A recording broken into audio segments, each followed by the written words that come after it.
Hey gang, welcome back to Joe Daddy's Garage. In today's video, I'm working on assembling pieces and parts for the 69 Cobra Jet. So if you know anything about this car, you know that I started with a very rusty 69 Mach 1 Cobra Jet, and I salvaged pieces of that original car and basically built a new car, mostly from dynacorn parts. There are some original parts, but it's all hand built. So I'm at the point now where I'm assembling pieces and parts. So in this video, what I need to put together is the rear valance, get that installed, the rear bumper, the taillights, and then I'm going to work on the window trim clips in the back. Now the dynacorn panels do not come with the studs, and I don't have the equipment to weld those little studs on, but the early production cars, 64, early 65, they had screw-in studs for those trim clips. They still sell those and they work great. So I'm going to use those around the perimeter of the back window and also around the windshield. Along with that, I want to work on getting what I can done on the side. So I'm going to work on the drip rail molding. I'm going to salvage the original pieces from the car, and I'm also going to put in the gasket around the quarter window and stuff like that. Now the boomerang is new, so I'm replacing that, but I can't complete the process because there's more to do on the quarter windows, which I'll talk about later on.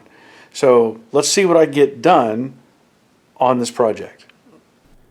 So I find it's easier for me to make these videos by just doing a voiceover. I had these parts sent to me by a friend who's helping out with this project. So he sent me the backup lights, the lenses and gaskets and screws, and even a couple of light bulbs, which I failed to put in. I didn't realize I had them until later. So I started going through these parts, and I just unboxed the first backup light, and I didn't even realize, because the other cars that I've worked on, they have a matching pair of backup lights, at least from my memory. I didn't realize that on the 69 cars, and 70 I assume, that the backup lights are designated per side. So I started putting this first one in, and I realized something didn't feel right. I also noticed that the holes in the rear valance were a little bit big, so I had to add washers to it. This is where I noticed that there's an L and an R on these boxes. But I ended up putting washers on the posts whenever I put these on, because the nuts are so small that they were almost trying to pull through the holes on this rear valance. Now this is a rear valance from dynacorn, if I remember correctly, and this has the cutouts for the dual exhaust. So I worked the gasket in around the chrome part of the backup light housing and put the nuts on and put it together. And then I worked on the one for the passenger side. So I did the same thing. Now this gasket you got to kind of play with to make it go around the edge of that trim.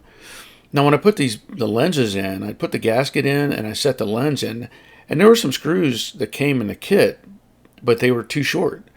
So there was a second set of screws, so my buddy must know that the ones that they send you are too short. So there was a second set of screws, and you have to like bite those into the hole. They're not a machine screw, and you have to take a screwdriver and basically cut the threads. So I worked those in, and it took a couple tries. I kept wiggling the lens until I figured out that it was tight enough, and I'll come back later and put those bulbs in. Now here on the rear valance, as always, I say test fit, and I made sure that all the holes for the upper mount section were already the right size and that everything would line up properly. So I put those screws in and verified that they were nice and snug, and then I worked on the lower side pieces. So I had to open up the trunk and put the washers and nuts on the posts that go through the quarter panel. Now I'm not worried about a perfect gap on these, but I had done a lot of test fitting, and I knew that this rear valance would fit very nicely, and it looks probably better than what they did at the factory. So once I get that in, I put the lights or the wiring up through the side of the drop-down panels, and then I worked on putting the side marker lights on. Now let me tell you, these were a pain in the butt. These posts were not pre-threaded, and I found that you need to pre-thread those before you try to put them on, because you'll never get the nut to lock down on those posts. So I did that, and I worked on the rear bumper. Now this bumper, I have a front and rear bumper from Dynacorn, and I hadn't opened them before. And so when I opened this up, I started pulling the foam off of it, and I realized these things are packed with oil all over them. So I started setting it aside, and I was like, well, there's a lot of oil here. And I was just kind of mocking things up with the bumper brackets, and I realized I got to get this oil off. So I grabbed some paper towels and just started wiping it down. You can see how much I got on the paper towel there. Now, this isn't probably a showpiece bumper. It's really nice. The chrome's good. I did see some flaws kind of in the overall stamping, I guess, but it is what it is. It's not meant to be a show car, but it's a really nice bumper. I have no problem with using it. Now, I went through all the packaging. I think I used a Scott Drake kit, I think is what it was. I don't remember for sure. But the brackets only go on one way. And so I was setting those in place, and I used the wavy washers that comes in the kit. And what I will tell you is I ended up putting another washer between the wavy washer and the bumper later on. I had the bumper on a couple of times. And the reason I did that, and these bolts here, I'll show you that. The bolts I got were 2 sets of 1.5 inch and one that was, I think, 3/4. And what I found was when I was putting this on, I wanted to have a longer bolt so I could get the thread started on this side and not fight with a shorter bolt. But I ended up putting an extra washer on because the bumper was angled slightly downward, let's say, or the front would be pointing up in a sense. And so I ended up redoing the washers to help get the angle better on the side. Here I am just checking the gaps left and right using my finger as a gauge, and also checking for any contact points. So the bumper turned out really nice, and I was very happy with how it looked. So once I got the bumper fully seated in and attached, I moved on to the taillights. Now the housings that I have here, the original housings had some problems. They had some deep rust in them, and these were original housings, but I cleaned them up and I shot them with some Rust-Oleum stainless steel. It's hard to find the right color for these, because it's like almost like a galvanized look to it, and it may be like an argent silver. So I went through the gaskets and I looked them over, and the way this works is there's a main gasket that goes in, and then the lens will go on, and then the secondary gasket goes around the perimeter of the lens.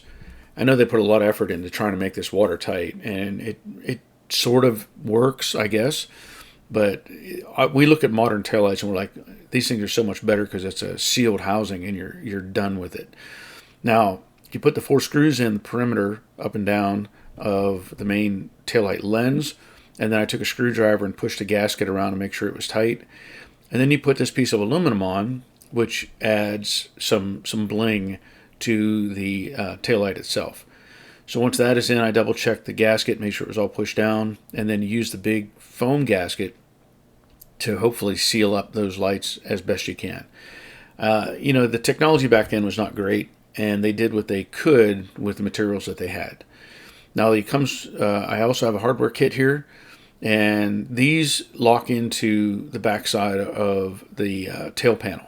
They're kind of square, have a square shoulder on them. So you slide these into the slots and push them over and lock them in. And once those are in place, you can set the taillight up in there, and it fits really nice. And I've not put these in before. I did not want to put a lot of force on them. I compressed the gasket to where it felt good, and I had to fight with those bolts just a little bit. But I got got a flashlight in there and verified where those fit. So now I'm moving on to the back window, and as I mentioned, there's no pins on the perimeter of the roof rail, like where the quarter is, and also at the roof itself. There was no pins from Dynacorn. So I took measurements from my original Mach 1, and I just copied those onto tape that I put on the perimeter of the windshield or back window opening. And then I just kind of adjusted a little bit. What I found was there was 5 pins on one side and 4 on the other. And I looked at the original quarter pieces that I had from the car, and they had 4 on one side and 4 on the other.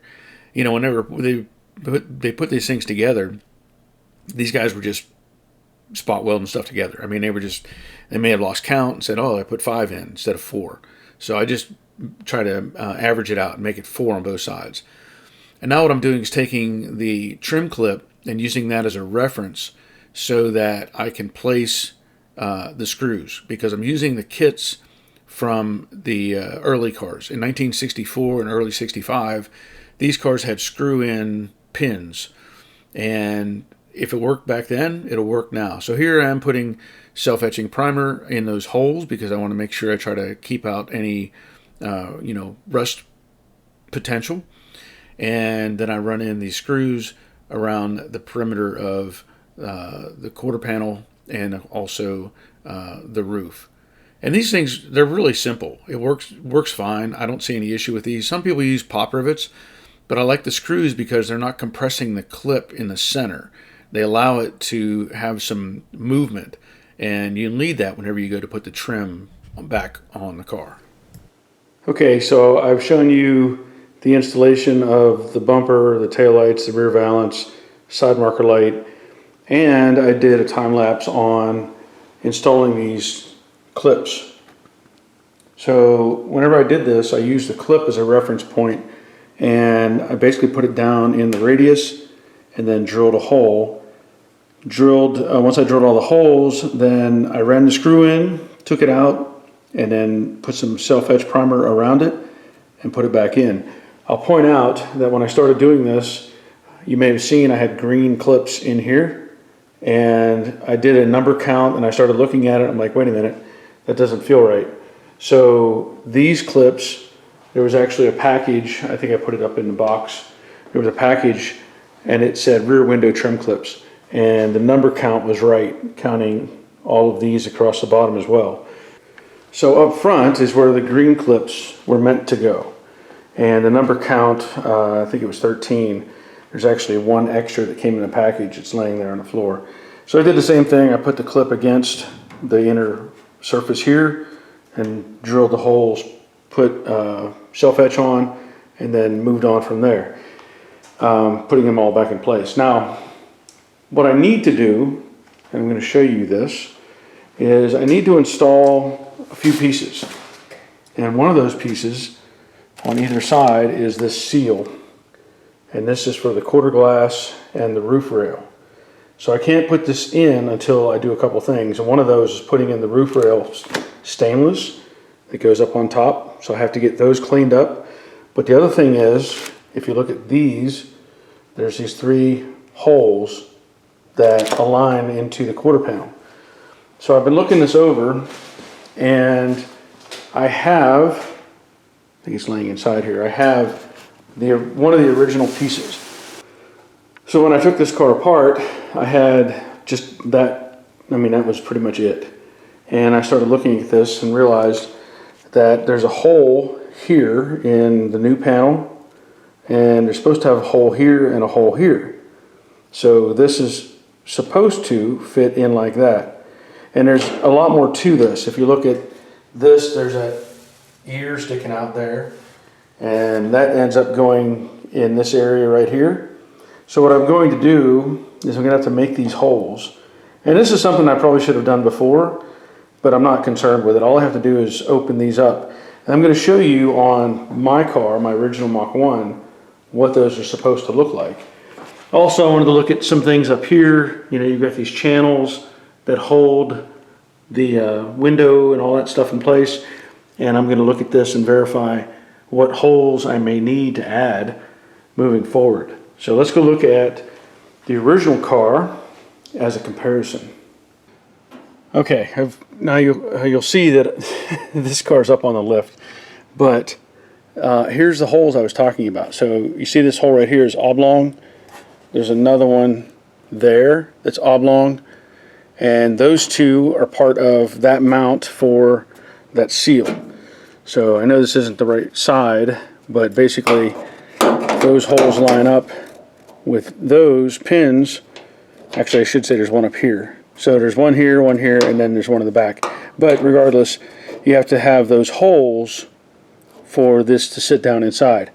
These other holes, which are in the quarter, those are for the boomerang.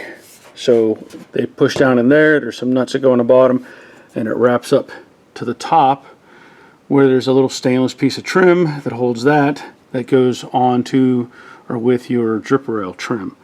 So I'm just going to pan the camera around just to see if I can put myself in a precarious position here. You can see the holes that are there, and a lot of that has to deal with the piece of stainless that's going to go up inside of there. So I'll use this as a reference as much as I need to make these holes in the right spot.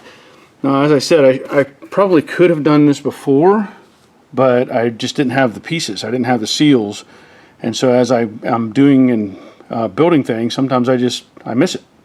So it's a long way down. I'm going to get started on making those holes. So here's what I'm going to do. I was thinking about this, and I can't put that piece in place and feel good about it unless I know that the stainless is in place. So this is the original piece off of the Cobra Jet. I've cleaned it up, cleaned the glue off the backside, and polished up the edge.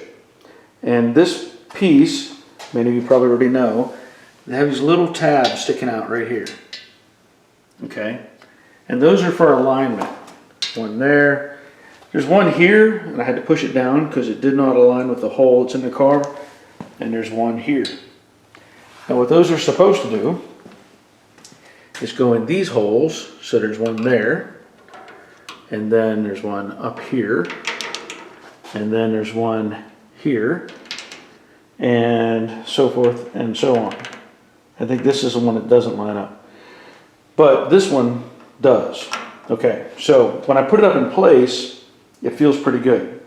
But I want to have that in place because when I go to put this seal up and get these holes located, I need to know exactly where it's going to sit. So I already have a measurement. I took a measurement off the original car from this edge to the edge of the hole, the little oblong hole that goes here, and here it was about 1.25 inches.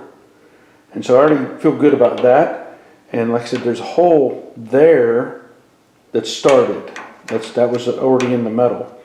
And then on the original car, there's another thing or series of holes that are about this area right here.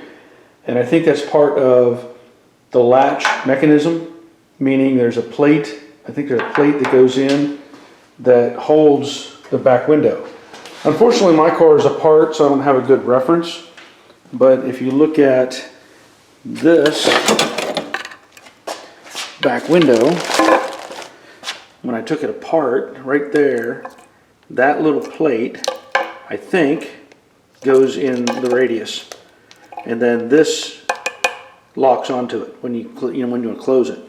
I do have a new kit of this, for this window. I have all these pieces, and these assemblies. And I'll have to deal with that later on, of course.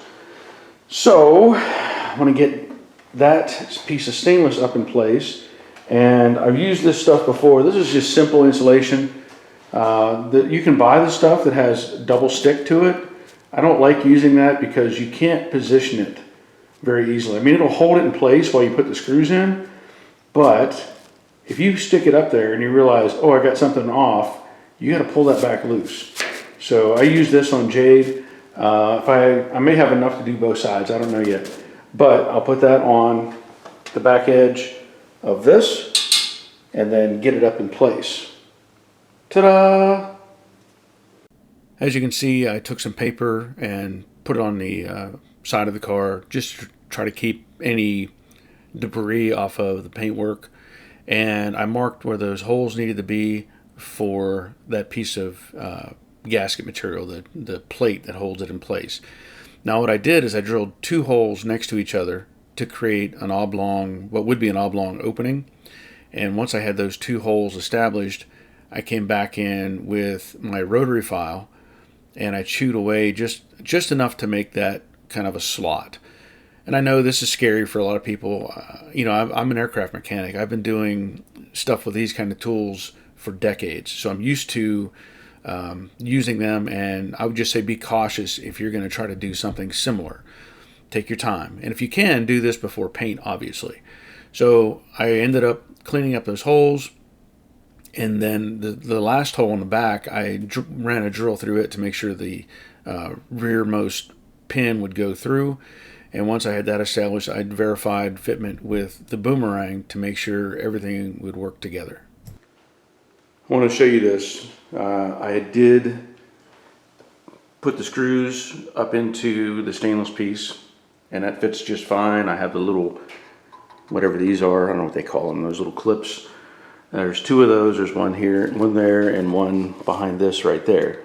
So those are pretty obvious on the stainless where they go. And I'm just trying to make sure I get everything in the right spot. So what I found is somebody had sent me a picture, because like I said, sequence is scored, right? Well, in the older cars, this piece could go in and it wouldn't be a problem by itself. However, the picture that they sent me, and I can maybe post this picture as well, they talked about putting in the headliner, which I'm not going to be able to do. And it's not going to affect much because this seal or this stainless is not double stick tape, so this can come back out if need be.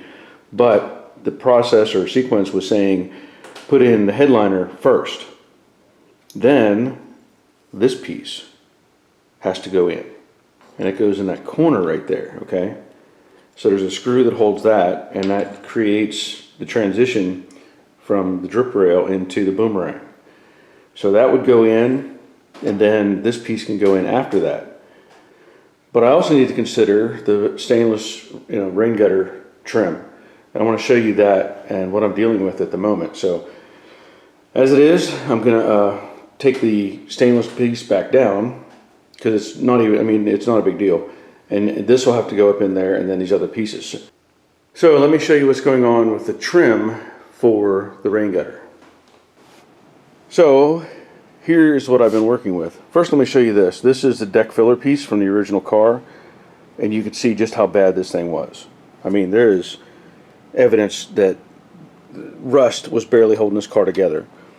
Along with that, this is the stainless for the rain gutter on the passenger side. And if you look here, you'll see this is part of the original car. Little screwdriver, took a ride.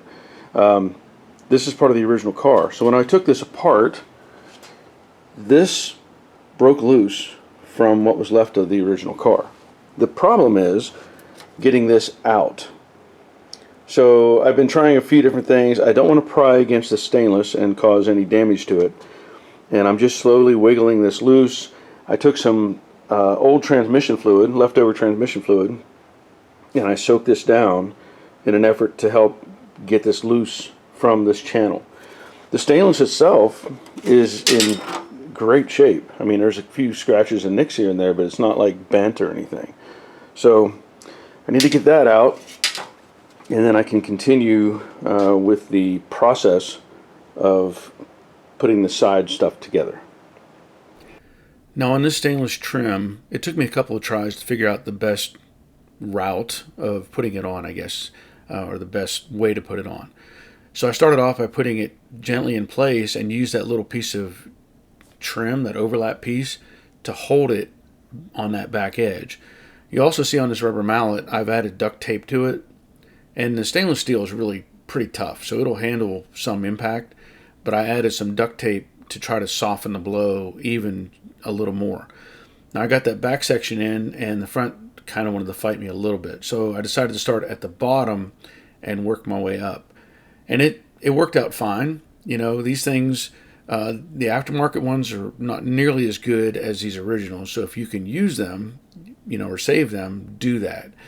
So I'm checking the fitment of the boomerang and that overlap piece of stainless, and it took me a couple tries to find the happy spot, that everything should work together. But once I figured that out, I took the mallet and just kind of tapped on that piece of stainless just to help shape it maybe a little bit better. I was concerned with the boomerang and whether the little nuts would hold it in place, so I wanted to verify that, and sure enough, they hold really nice. Okay, I talked to somebody about this boomerang. Now, I had nothing to reference when I took this apart. There was nothing on the bottom of the boomerang. There was just a whole lot of nothing, right? And so I looked at it and I thought, it looks like there should be something here. And so they had told me, and I guess you can use this like foam tape that I'm using. This is the sticky side here. I could peel that off. But I'm putting this tape underneath the boomerang because water can work its way up through here.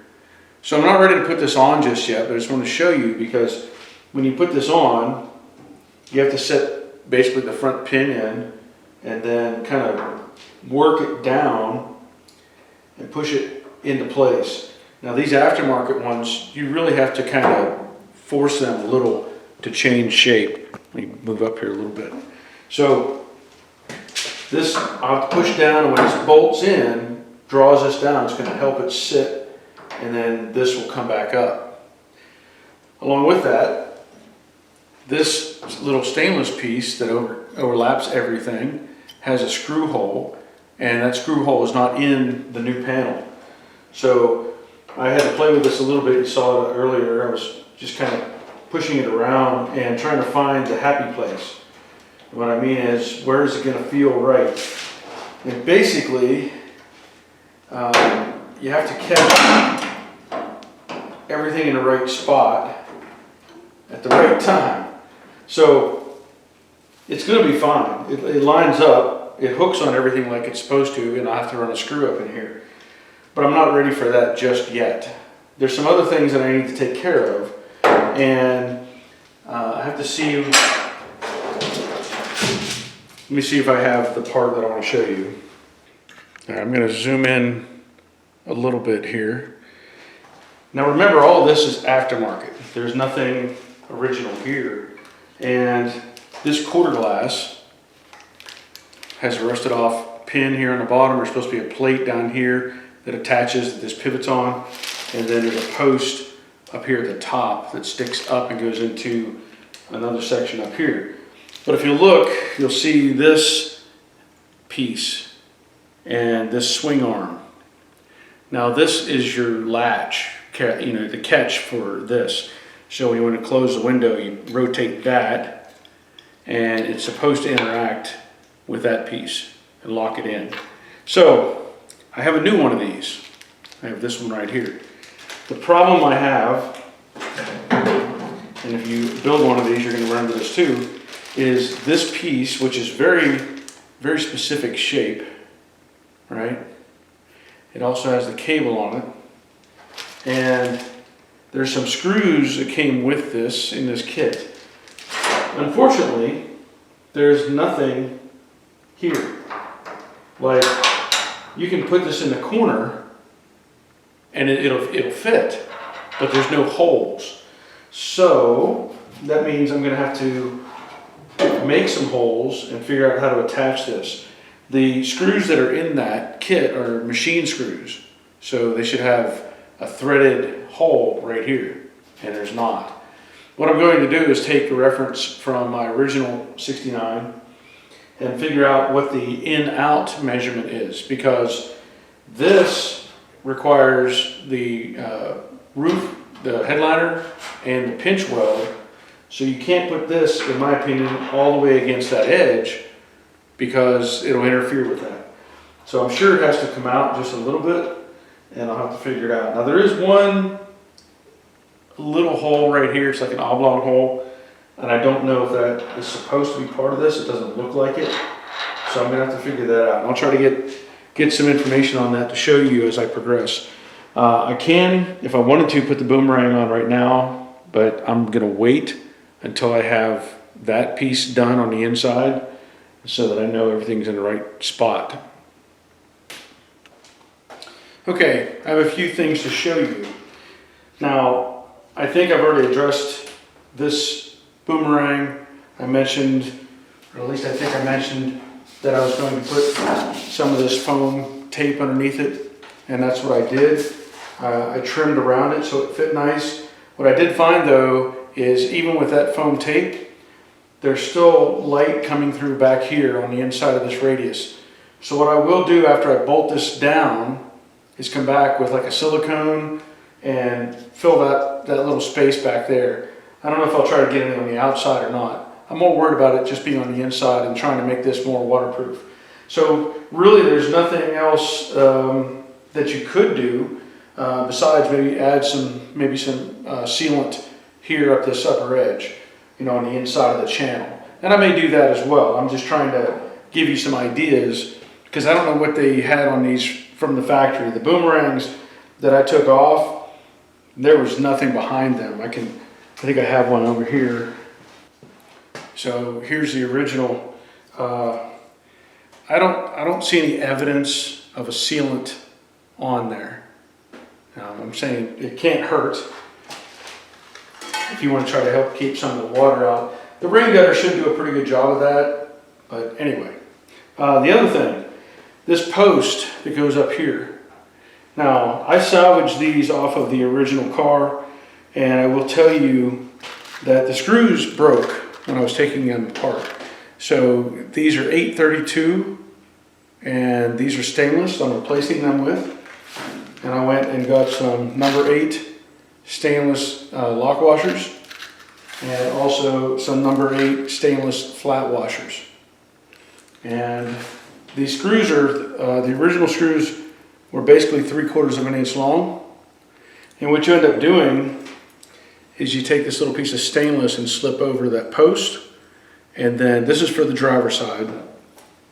It slides up into the channel. You can snug it down with a screwdriver, and then you put in the secondary screw into the back hole and tighten that up. Now, I would assume that there is some adjustment to this, but for now I just pushed it all the way back and tightened it up. Now, let's get into something that could be a little more challenging. I'm going to take this all the way back off, and again there's that foam. I did not pull the tape yet. And you can see right here, hopefully maybe see this inner piece overlaps down here, so that's why you really can't run that foam all the way up. Okay, what I did, and I'm addressing this piece, this lock, the window lock piece, which is this, and it has 2 holes in it. And what I found was, in the original car, there was like machine screws that went up through here. Now, it wasn't really like a machined thick washer or bolt or nut type shape. It was just thicker metal that they ran a screw up into. This kind of only fits one way based on the shape. And I know that this is for the passenger side because I've compared it to the passenger side one that's still attached to the window. Now what I found was, and I have 2 measurements here, the upper hole on this. So if you look at this, there's an upper lower hole. The upper hole from this inner flange, this pinch weld, the upper one measured out at 0.425. And the lower hole measured at 0.350. Now what that means is, this is at an angle, but this is kind of straightened up a little bit. The 425 brings it more up and down in a sense. And I'm going to try to mimic that as best I can. Now, all I can go by is this shape, basically, and how this fits. I don't want to put it anywhere else. I don't want to bring it up or down. I want to make it just fit in that radius, and then I'm going to bring it out and mark those holes as I mentioned. So I have a caliper that I've set up at 0.425, and what I want to do is come off of that face and get a measurement on the upper one. So I kind of have to a little bit guess where this actually sits, and then I'll set this back up in here. Yeah, okay.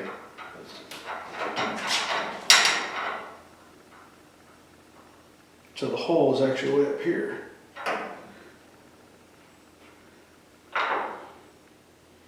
All right.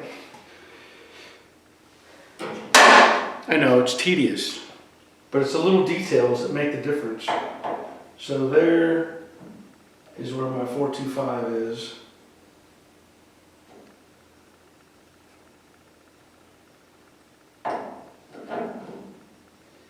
And then the second hole, which I can either drill the first one and put this in place, or I could just kind of hold it up there and kind of get that mark where I think it should go.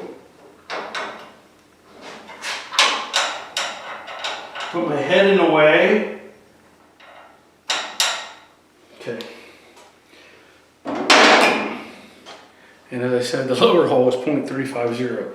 And I'm sorry I can't, get out of the way completely for this, but this is how I'm doing it. So I'm going to come off of that face. 350. So there I have my two locations that I want to use, and I have to assume that that's going to work because I don't have anything else to go by. Now ideally you're making space for the pinch weld trim to go on, but that's all I can see is you're trying to make a little room in there. So what I'm going to do is use my little compact drill and drill those two holes. I'll probably drill the top one first, put a screw in it and make sure that it's in the right spot, and then trace out the bottom one a little bit better. And hopefully that indicates it where it needs to be.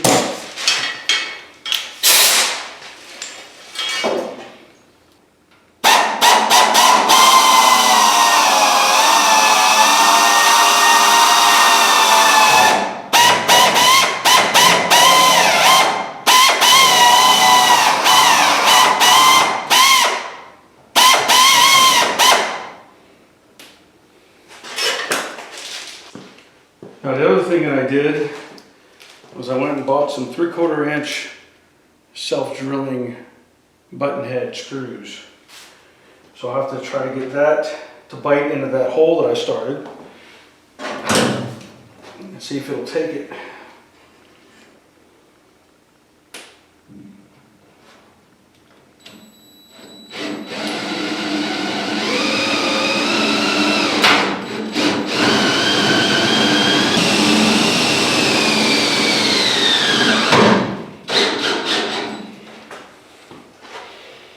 I think what I've run into, there's an extra piece of metal behind this that's kind of fighting it. So I ended up going through both of those.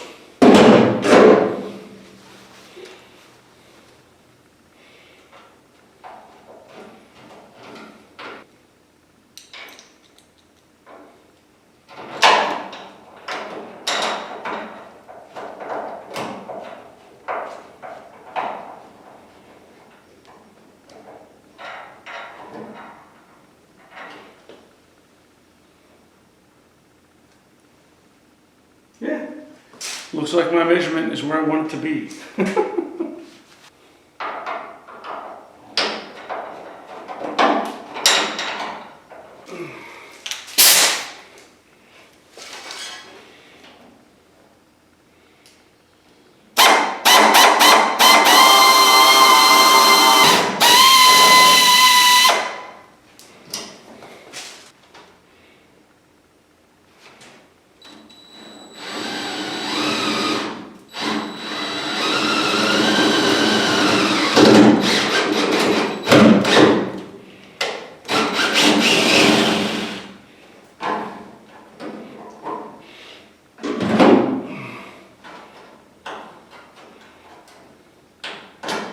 Okay, now, what I will normally do with anything where I drill a new hole is I will add some self-etch primer on there with a brush and then put that piece in, and that part will be done. So after I treated those holes with some self-etching primer, I installed that little retainer piece back in that corner. Once I had that in place, I wanted to do some more fitment on the boomerang, and once I was happy with that and realized that the nuts would bind really nicely on the posts, I decided to add some silicone to the mating surface where it meets the piece that is on the upper part of the quarter panel. And I put some around where the gasket would stop and join that piece as well. Once I had that in and I was happy with that, I decided to add silicone to the bottom or around the nuts because they're kind of those hollow nuts. So I added silicone to that, and then I pushed them up onto those posts and then tightened those up. There's really no other place for that boomerang to go at this point. Got that in place and took that little piece of stainless and a self-tapping screw and ran that up in there. And so the rest of that area is now done as far as the exterior trim there. I did take my screwdriver and just kind of spread the clear silicone up inside that channel a little bit. And once that was in place, I decided to finish putting in the stainless piece that holds the door seal and get all that up in place along with the clips there's one forward and one to the back. Now, these holes I'd already done before, as you saw, so it wasn't a big deal to just get these in position. I did find a little bit of conflict with the way this stainless met that little window retainer, and so just keep that in mind whenever you're doing this, that you may be fighting with some of this at some point.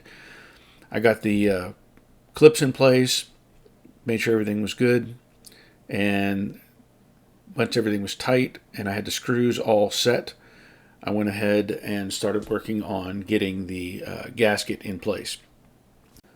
Now I'm going to put the seal in, and I started putting it in and I realized that there was a problem with the post on that plate piece.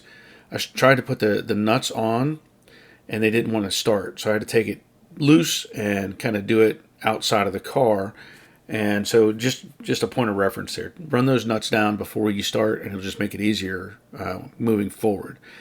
Now, once I get those threads chased out with the nut, I put the base piece in, and I started running the seal. Now, this seal, I think in normal circumstances, would have a weather strip adhesive or glue of some sort to help hold it into place. I chose not to do that because somebody else is going to put the headliner in this car, and they may need to take that loose. So I didn't want to have them fighting with the adhesive and maybe damage the seal in the process. This way they can take it loose if they need to and take that stainless down, and it'll be out of their way, and then they can put it back up themselves later on. I ran this all the way down, and at the bottom there's a screw hole that goes below the edge of the stainless. There's a little tab that sticks out on the rubber, so keep that in mind. You have to run a drill or a self-tapping screw into it, and it helps finish out the bottom section of the seal to the door. Well, let me tell you, this stuff, all these pieces, your drip rail, the seal that goes up here, the little post that holds the top of the quarter window, the little latch mechanism that holds the window shut, the boomerang, and all this stuff, there's a sequence to it, as I mentioned, and this can be pretty challenging. Now, you know, these pieces, the drip rail is original, and the posts are original, but the boomerang is a replacement piece, along with all this other stuff. But I managed to get it all in place. Now, what I wanted to have done for this video was I wanted to have the quarter window in place as well. And I realized I wouldn't have time to do that. So the reason is I have to take these pieces here, as I mentioned before, the chrome replacement pieces, remove them from the original windows and replace the chrome with these pieces. And I'm just not going to be able to do that today. That's probably going to be a task that's going to, I'm going to want to do both windows at the same time, and it's just easier to complete this part of it at the moment. So this little catch piece has a cable on it that attaches to the window. And let me tell you, this piece up here, this assembly, they don't sell those individually. So retain those if you can, or you have to find a set. So I managed to salvage these, and as I mentioned, I think I put in stainless screws and washers and everything else, and I had to run a tap through those holes, an 832 tap, I believe is what it was, and make those holes accept the new bolts because the other ones were rusty. So I'm going to open up the door. Oh, let me show you something before I do. The seal, you can see the stainless rain gutter or retaining part here, but the seal is making really good contact with the door, so I'm happy with that. Let me open up the door and show you the way this is configured. So I don't have anything to reference. I've never had one of these assembled or even halfway apart. I've only received basically what was left of the original car, and my car is not assembled in this area. So this was a little tricky to get behind this boomerang, and then as you look here, there's a hole right there, and there's a screw that goes in right there. Now this corner, you can see it just wraps around like that.